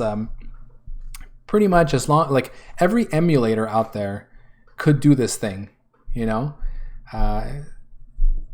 And as long as you have a way, so obviously one key thing I haven't talked about here is how do I get this debug information, right? So dwarf is important, right, for debuggers. It needs to know, at the very least, you have to be able to map source code lines to instructions, right? So the compiler compiles code and it knows as it's compiling source code what instructions to generate for it. This mapping needs to be present. And that's typically what you get in your debug info, along with a whole bunch of other stuff like the, names of variables and the addresses for those variables, like the locations that have been assigned to them in memory, or if it's in a register, all that information has to be somewhere. In the case of, like in my case, the GCC fork, the target 6809, doesn't spit out dwarf, but it does spit out another older file format for debug info, and it's called stabs, which is what you see over here. So stabs is exactly that, right? So if I go up here, stabs refers to a format for information that describes a program to a debugger. So it's pretty old, but it is what I get. It's a text-based format, and so what I do in Vectrexy is, you have to make sure to compile your program with -G, right? You tell GCC you want debug symbols. It outputs this extra stabs information. That's the info I've been showing in here. So this is like main.rst. It's a listing that in there has these .stab directives, and then I parse these, and there's like a certain format. You have to like read the first element to know what it means. And for example, this here says that this is a source line directive, and it maps to line 84 in the main CPP file, and then all of these instructions are part of that line all the way up until the next stab D here. So I parse this and I store all this debug information, and that's how I'm able to implement source level debugging. So that's basically what I've been working on for the last little while. So as long as you can get this information, as long as you can get the debug info, you can implement this stuff. So if there's like another emulator out there and you can write code in C or C++, and as long as it can gain access to debug info, it could be dwarf actually. If you have dwarf, you can use a library, or I think GCC's there's actually a library as part of GCC to parse dwarf, and you can extract the symbols you need from there and implement the debugger. Of course, if you do have dwarf, you probably can just use GDB. So that's, maybe you can just go ahead and use the DAP that exists for GDB in VS Code, and you should be okay. You do need to do the GDB stub part in the emulator, which is probably less work than what I'm doing. In fact, I'd say it's certainly less work, but in my case, I don't have that luxury,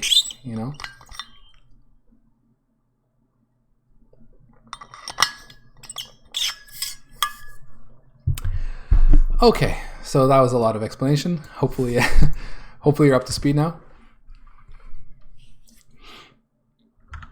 So,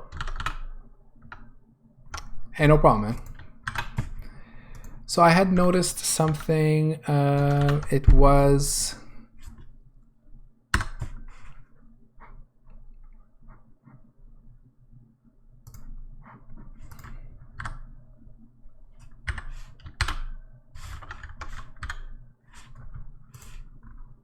oh yes, I remember now. Yeah, I know what it was. It was this here. When you get to a line like, where was it again? I guess I removed the breakpoint, but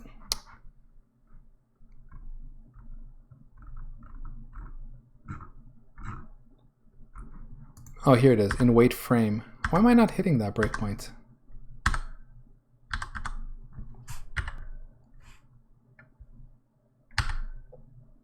I suppose it's because there is no source line for that one, is it? Like if I put one here, why am I hitting it now?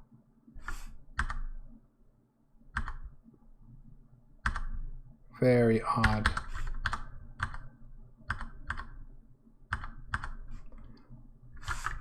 See, if I put a breakpoint here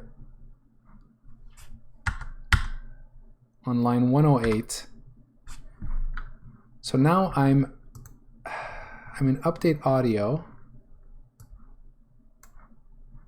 Wait, hold on, this is very confusing.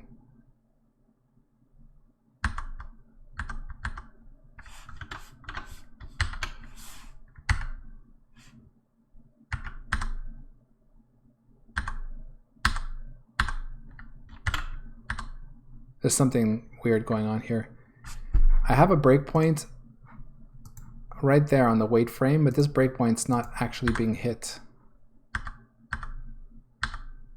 See, now it is, but then I'm not hitting the breakpoint inside wait frame when I do F5.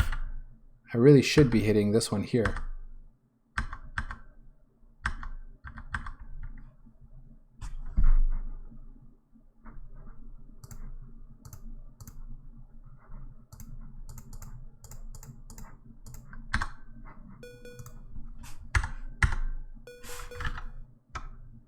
Oh no, not this one. See, now it hits it.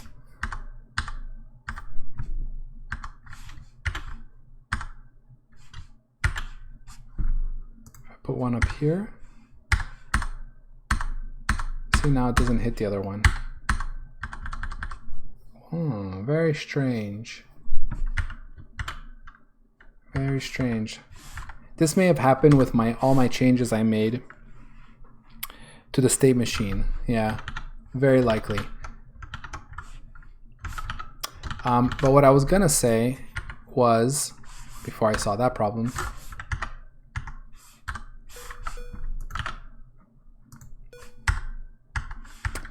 is here.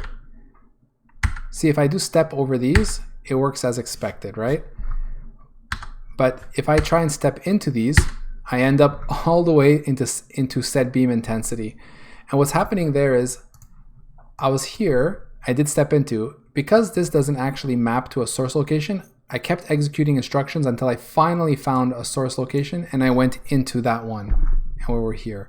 Really what should have happened, the step into here should have behaved like a step, step into should have behaved like step over. So that's unfortunate. And the reason I'm doing that is I know why. It's because in my state machine I'm saying we step into is just keep running until our stack depth is deeper. Right?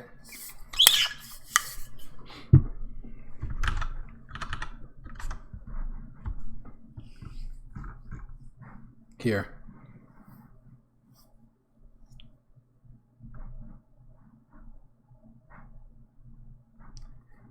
Actually, that's not what I'm saying. Step into it really just says keep going until we have a valid source location.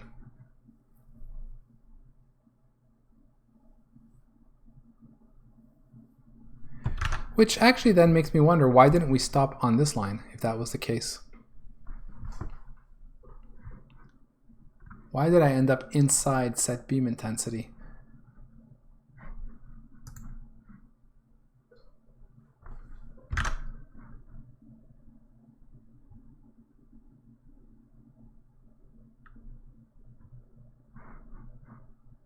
Pre and post.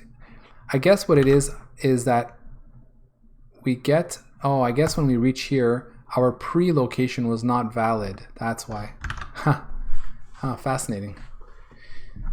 Because see how I grabbed the location, let's say I was, before I execute this instruction, I'm technically here. So I say get the pre-location, but that returns null, like no known source location. Execute that, get the post location. That is valid, but because one of them is invalid and the other one is valid, we don't break into the debugger just yet. Next go around, we actually step in, we step. So yeah, this condition is not quite right.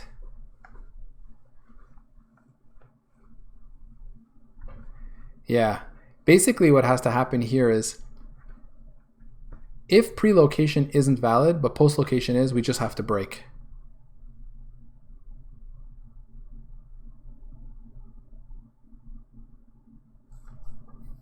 In fact, we probably want to do more than that.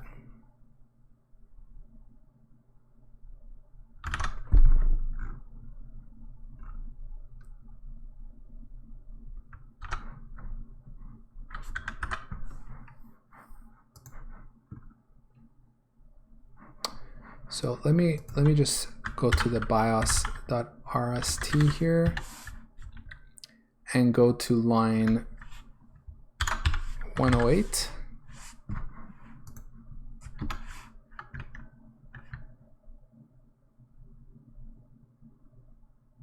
Huh. It's funny how it says ASM here. But there is a jump. So there is a line for this. There's a source location. So why did I say there's none? There is a source location here.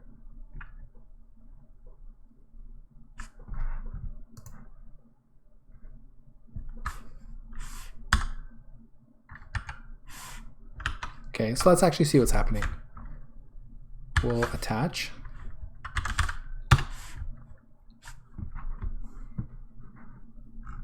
Okay, so we're attached right now. And we're going to do a step into. F11. So here we are.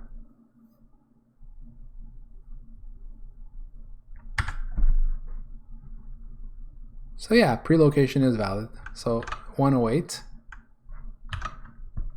We execute instruction. We get the post location. Now the post location is null. Ah, right, because we're executing a jump to an unknown location. I see.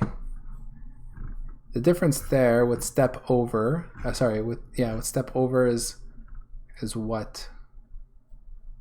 Is that we don't care about that, I think.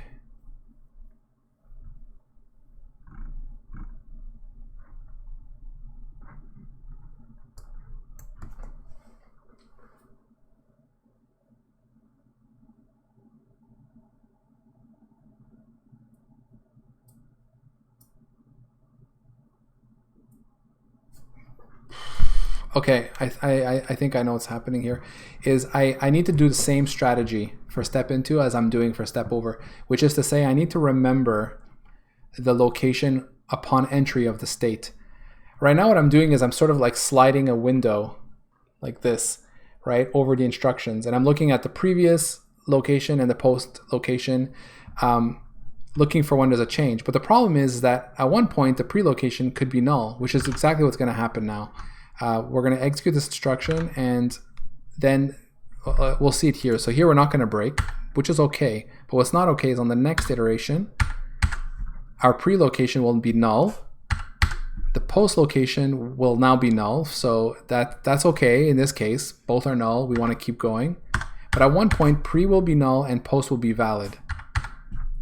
Right? Okay, so they're both null again. Just waiting for...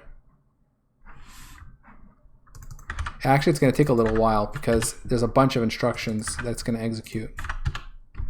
So let's see. We'll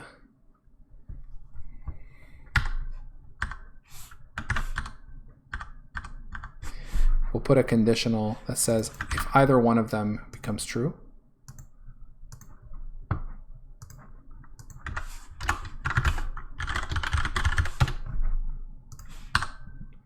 Okay, so here we go. So we just got to a point where the post location, so we just executed probably a return. We're back at the source BIOS line 109. So we're here, right? So technically we should stop here. But we're not, because we're looking for both to be valid. Now I could do the thing where it's like, well, if one of them is, if the post is valid, just stop. If, you know, I could try to detect that, I suppose.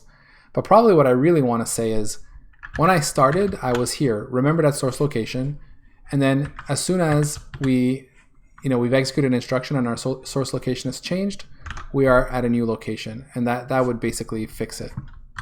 And the reason step over works is that it's exactly what we're doing for step over.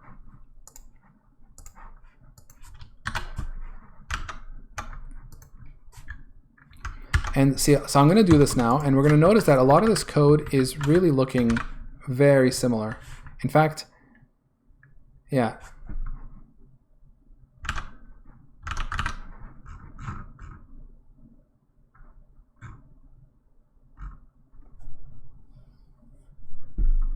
yeah, there's going to be some refactoring to do for sure.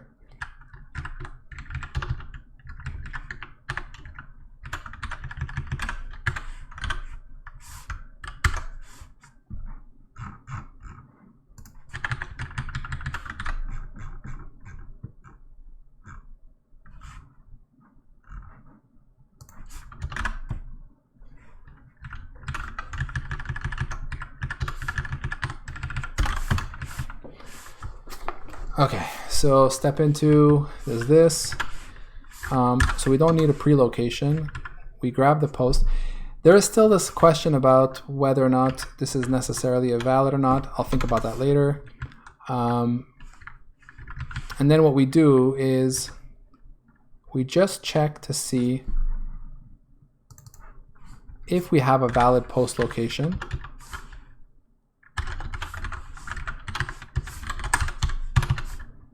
There we go. And now we just say if star pre-location is not equal to the initial, sorry,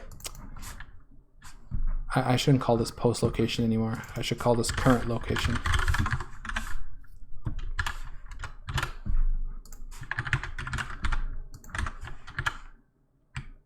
And I should do the same thing as I was doing here, which is go to paused.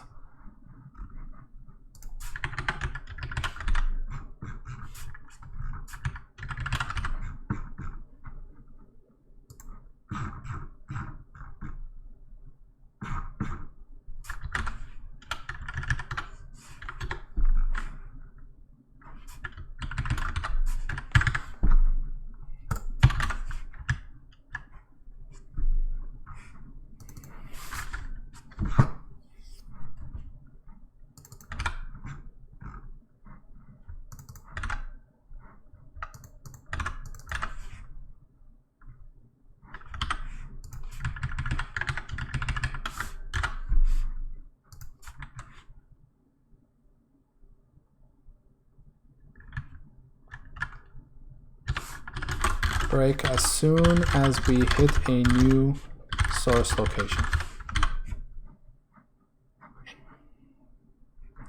All right, so that should work now.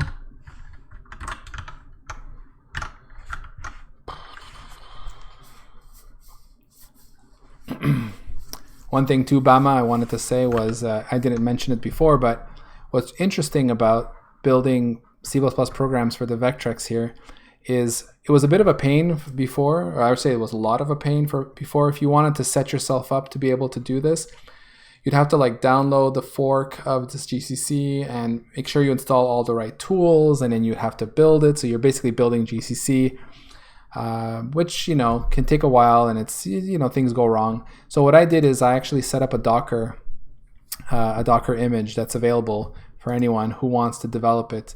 So it's actually really, really easy. You can see it right here. This is basically what it takes. If you clone this and you have Docker, whether it's Docker for Windows or Docker on Linux or Mac, this should work. You know, you basically, in fact, I'm actually showing a Docker pull here. Technically speaking, you don't even have to put that because it'll do it for you. But yeah, basically it's that, right? You clone it, you go into the directory, and you run docker run, and then this is the image that you want to use. And this is available on Docker Hub, so this just goes ahead, grabs it. In there is a compiled version of that GCC 6809, plus a few other tools that I use in my make file. So it's gotten very easy to make this work.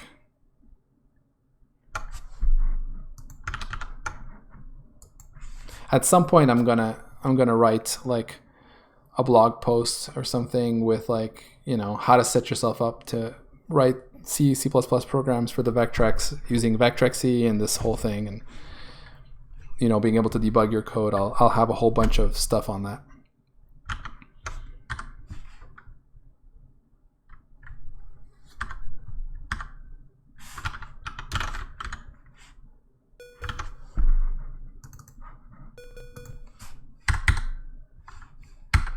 All right, so let's see here, F11. There we go. So that's what I expected.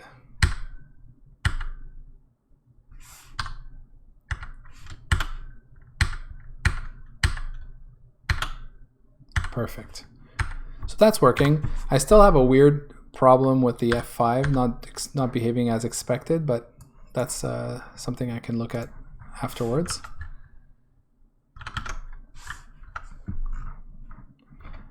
So step out should step to the next instruction, and that's done now.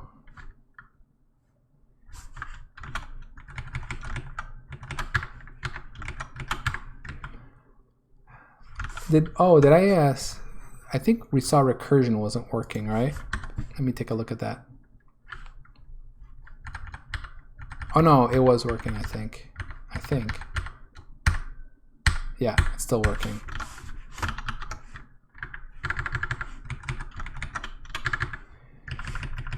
So there is still this. Handle breakpoints if hit during step over or step out. So that's not done yet. So that's for next time. There's that, and then there's still a problem here, which is, and it's maybe not related to this. I'll say it's a regression, because it was working before. Hitting arbitrary breakpoints in different scopes or different depths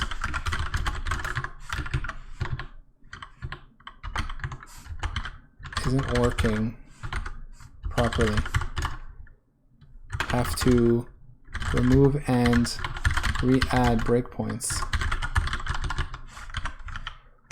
So just to explain what I'm saying here is, let's say I delete a few breakpoints here.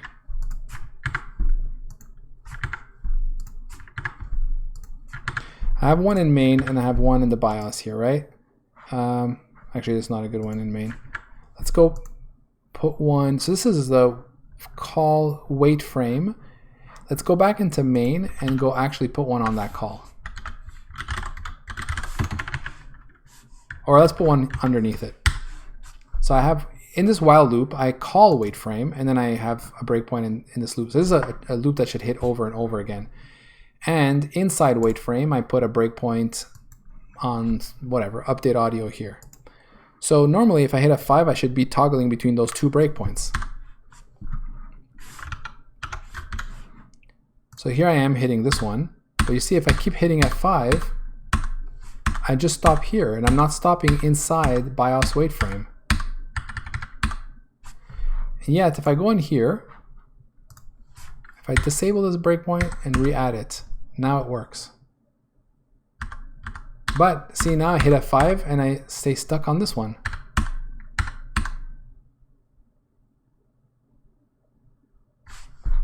And the thing is, if I put a breakpoint there, these two will work, but the one in main will not be hit.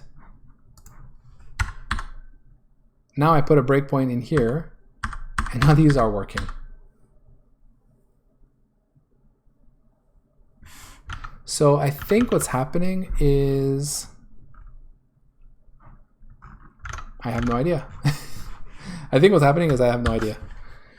Let's, just for shits and giggles, let's just put a breakpoint there and see what's going on. If I hit F5,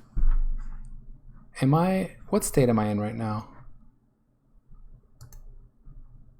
Index 0. So I should be in the running state, which is what I expected. Yeah, sure enough, I'm in there. And I check for breakpoints.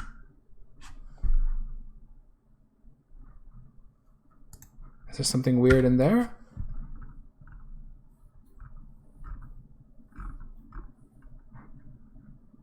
In fact, let me just check what my breakpoints look like. I have 2 user breakpoints. 2. That's not right.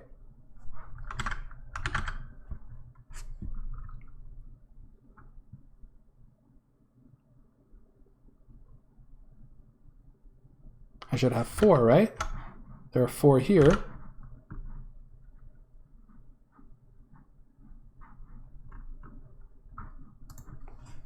When did this stop working? Or maybe it never actually worked properly across files.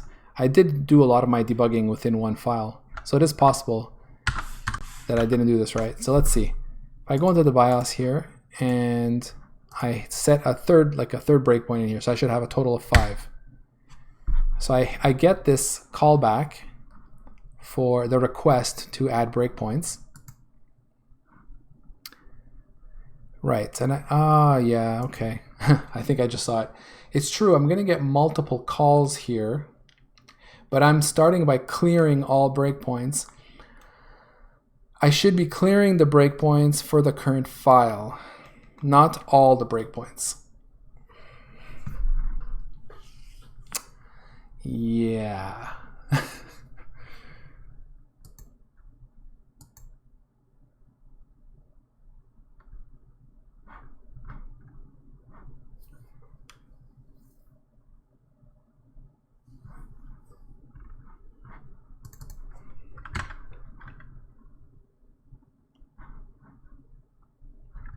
Yeah, that's what I need to do. I need to remove all breakpoints for a given file. Yeah, that's okay. All right. All right. So it's not really a regression. I think it just never worked. So support setting breakpoints in multiple files. Currently,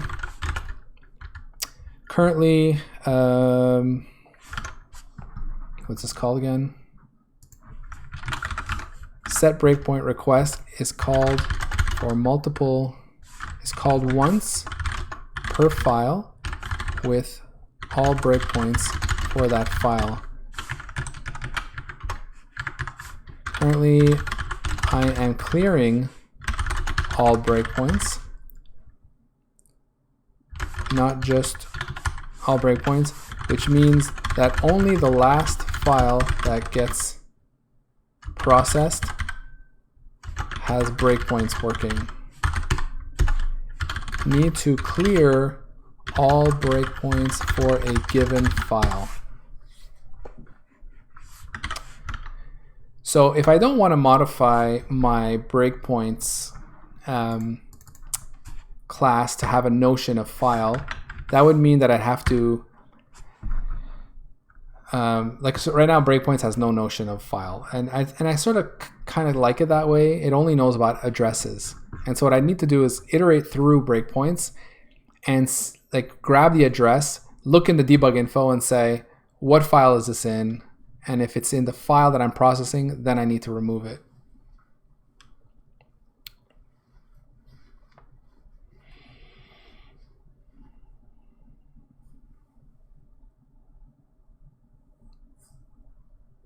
Yeah,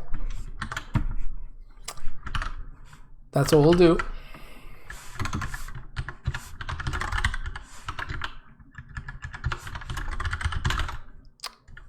Clear only the breakpoints for the current file.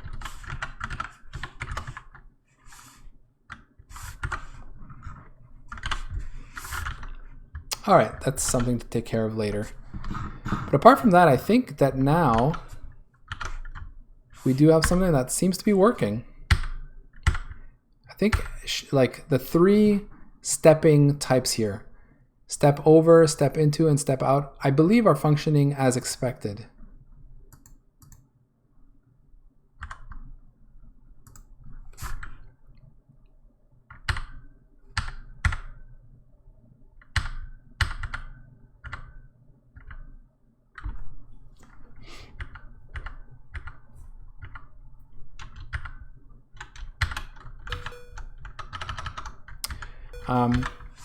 Yeah, I mean, except for the fact that we still can't set breakpoints. Yeah, so there's still this here, handle breakpoints. So what that is about is like, if there is a breakpoint set, like on our way to stepping in or stepping over or stepping out. So let's say I'm stepping over a function. If that function has a breakpoint in it, I need to stop at that breakpoint and basically give up on the stepping over. You know what I mean? Similarly, let's say I'm in a function. Let's say I'm here. I'll show the example.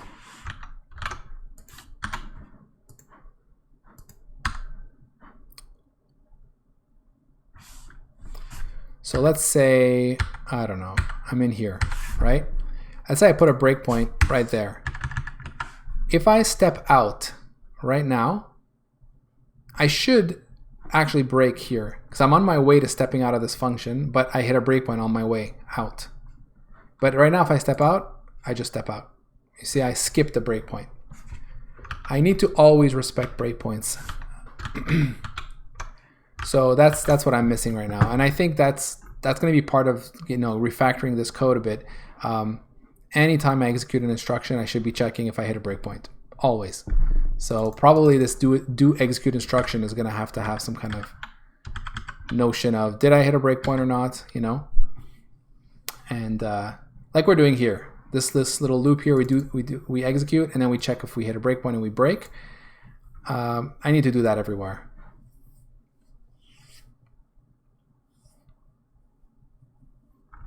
I guess not in pausing, but yeah, stepping into doesn't need to because it will step onto the next instruction that has a breakpoint, so that's fine. It's really step over and out. This is the one use case where after I've executed the instruction, I need to check here if I've hit a breakpoint.